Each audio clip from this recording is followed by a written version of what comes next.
एसटीच्या मुख्य बस स्थानकावर आज अचानक सुरक्षा रक्षक तैनात करण्यात आले आहे। पुण्यातील स्वारगेट या बस स्थानकावर युवतीवर बलात्कार झाल्यानंतर एसटी महामंडळ झोपेतून जागे झाले आहे। दरम्यान टावर चौकच्या बाजूने एसटी स्टँडवर मात्र कुठलीही उपाययोजना नाही। स्वारगेट बस स्थानकात घडलेल्या घटनेनंतर आज अकोला बस स्थानकात सुरक्षा रक्षक ऍक्टिव्ह झाले आहे। अचानक आता दुचाकी चालकांना सोडणे बंद झाले आहे, तर फोर व्हीलर चालकांना मात्र आज सोडण्यात जात आहे। सुरक्षा व्यवस्था चौक नसल्याचे चित्र असून आज अचानक सुरक्षा रक्षक तैनात झाले ते आधी होते आणि ड्युट्या करत नव्हते असा प्रश्न विचारला जात आहे।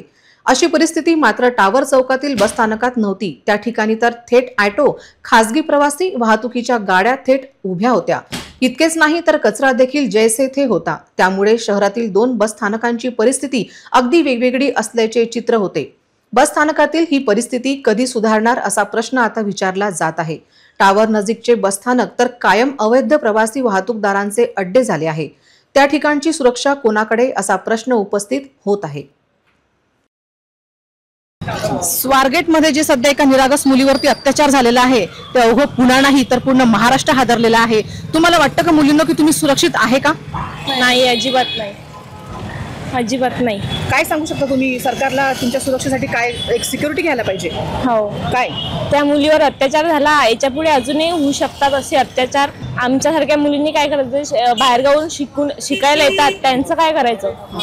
त्यांनी ते त्यांच्या आईबाबाला सोडून येतात, इकडे बसने प्रवास करतात, यांनी प्रवास करतात, तर त्यांनी एकटं राहत असताना त्याची सुरक्षा कोण करणार?